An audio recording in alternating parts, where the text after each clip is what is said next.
Hello everyone, welcome है आप लोगों का मेरे आज की नई वीडियो में। राम राम सभी को। कैसे हैं आप सब लोग?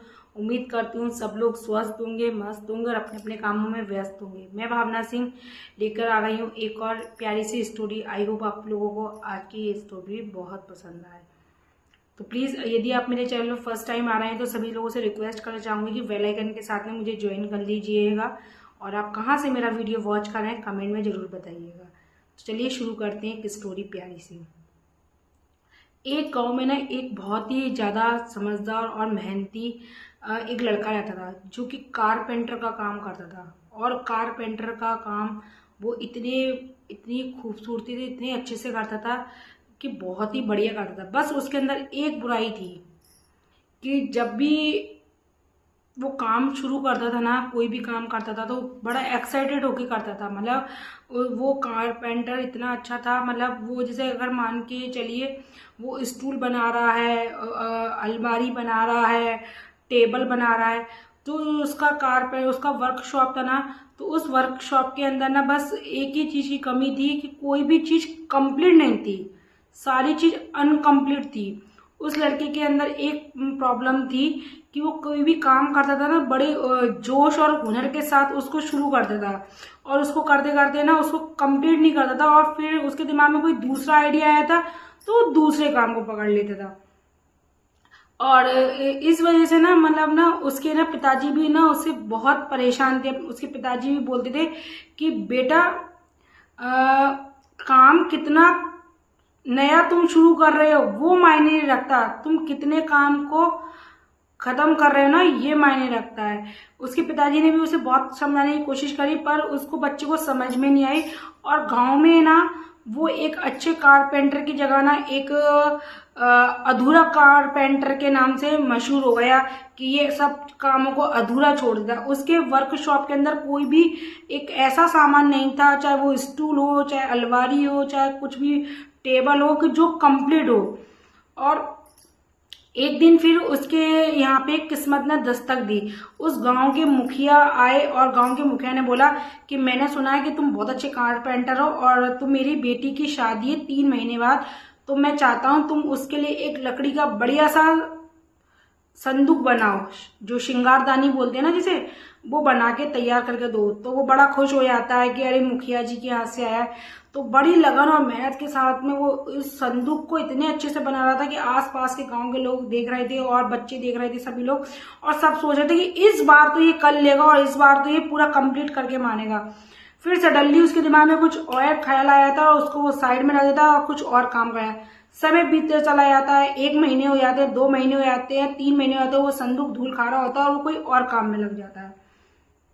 फिर वो मुखिया तो मुखिया ठहरे, वो कैसे ना कैसे उस संदूक को किसी और को देके उसको कंप्लीट करवा दे। तब उसकी आंखों में आंसू आते हैं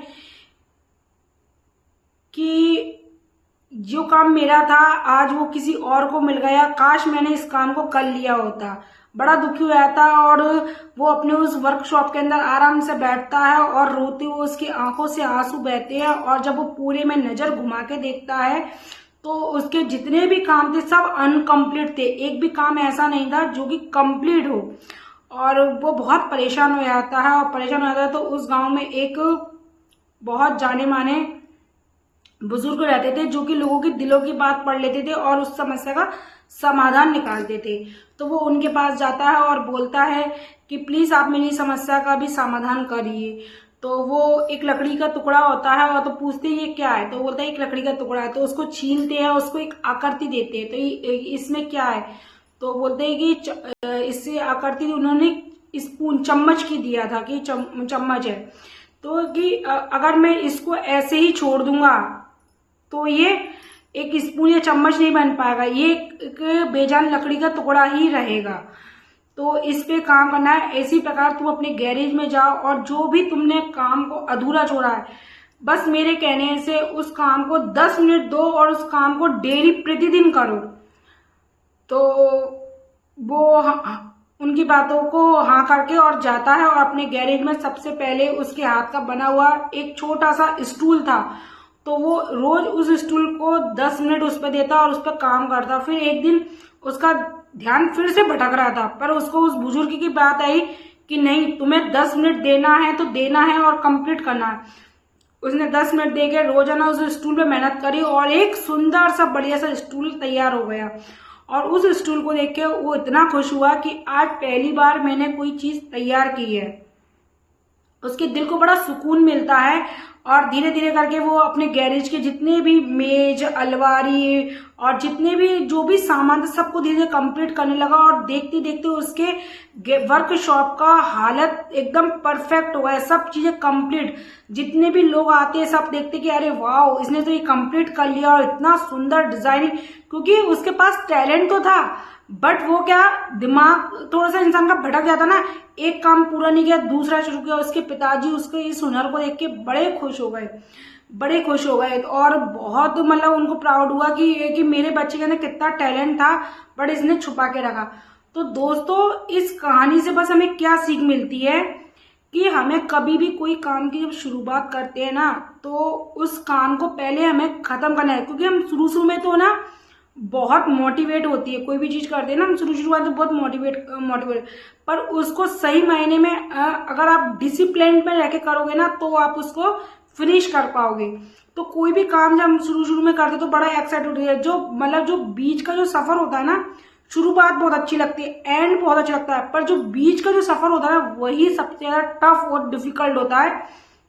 जो बीच का जो सफर होता है ना उसमें हमारा ध्यान थोड़ा भटक जाता है। हमारे मन में आता है यार मैं ऐसा नहीं ऐसा कर लेता, वैसा नहीं वैसा कर लेता, कई सारे आइडिया चलते हैं। हो सकता है आप लोगों के दिमाग में भी चलते हो, सही बताऊं तो कभी कभी मेरे दिमाग में भी चलता है कि यार ऐसा नहीं है। बट सही मायनों में यही हम इस कहानी से हमको सीख मिलती है कि पहले हमें ना जो काम कर रहे हैं ना उस पर मेहनत करना चाहिए, उस पर लगन से करना चाहिए और उस काम को फिनिश करना चाहिए। क्योंकि काम तो आप इतना सारा कर लो और कोई भी काम आपका सक्सेस ना हो और सब अनकम्प्लीट हो तो आप कभी भी कामयाब नहीं बन सकते दोस्त। उसके लिए ना आपको लगन और मेहनत से एक काम को पहले फिनिश करो, है ना। तो लोग भी बोलेंगे कि हाँ, वरना आपकी पहचान ऐसी बन के रह जाएगी कि यार एक काम की शुरुआत की है, एक काम पकड़ता है, दूसरा करता है, तीसरा करता है और लोग आपके हुनर और आपके उसको सबको समझ ही नहीं पाएंगे। तो बस दोस्तों इस कहानी से हमको यही सीख मिलती है कि हम जब भी किसी काम की शुरुआत जितने जोश और उत्साह के साथ में करते हैं ना तो उसको बीच में रोकना नहीं चाहिए, है ना। उसको बीच में रोकना है, बीच में हालात परिस्थिति चाहे कैसी भी आती है, थोड़ा हमारा मन थोड़ा डगमगा जाता है पर हमें मन की स्थिति को कंट्रोल करना है ना। डिसिप्लिन में लाना है, डिसिप्लिन बहुत जरूरी है लाइफ के अंदर, है ना। तो आप उस चीज को जरूर कर पाएंगे। और देखते देखते उस लड़के के अंदर भी इसी प्रकार का भाव आया जो उनने समझाया था, वो बुजुर्ग जो महान ने उनने समझाया था और उस चीज को उसने फॉलो किया। तो आज उसका वर्कशॉप में जितना भी सामान था सब कंप्लीट था, उसका वर्कशॉप एकदम सुंदर लग रहा था। तो आप भी चाहते हैं कि आप भी लाइफ में आगे बढ़े, सक्सेस पाएं, तो आप जो काम की शुरुआत जितने मोटिवेट होके और इतने उत्साह से करते हो ना तो उसको खत्म करने में भी उतनी ही मेहनत करो और अपने ध्यान को भटकाओ मत, लक्ष्य से भटको मत, है ना। काम को फिनिश करो, एक काम को फिनिश करो उसके बाद आप नेक्स्ट काम। अगर जैसे हम घर में भी होते हैं ना, और जैसे मान के चलिए मैंने सब्जी बना दिया, रोटी नहीं बनाया तो वो काम अनकम्प्लीट है ना भाई। रोटी तो चाहिए ना सब्जी के लिए, कपड़े धो लिए उसको छत पे नहीं डाला सुखाने के लिए, तो ऐसे हमारी लाइफ चल जाएगी क्या? नहीं चलेगी ना। ये छोटे छोटे उदाहरण है बस फॉर एग्जाम्पल। तो उसी प्रकार से ना हमें जो भी कोई काम करते हैं ना तो उसको बस अच्छे से करो और होगा। अगर आप लगन और मेहनत से करोगे ना तो कोई भी काम इम्पॉसिबल नहीं है। इम्पॉसिबल में ही आपको पता है ना पॉसिबल छुपा हुआ है, तो आप कर सकते हो। आपके अंदर वो हुनर और वो टैलेंट है। ओके, आई होप आप लोगों को मेरी ये कहानी आज की अच्छी लगी हो। जय श्री राम, जय श्री राम, जय श्री राम।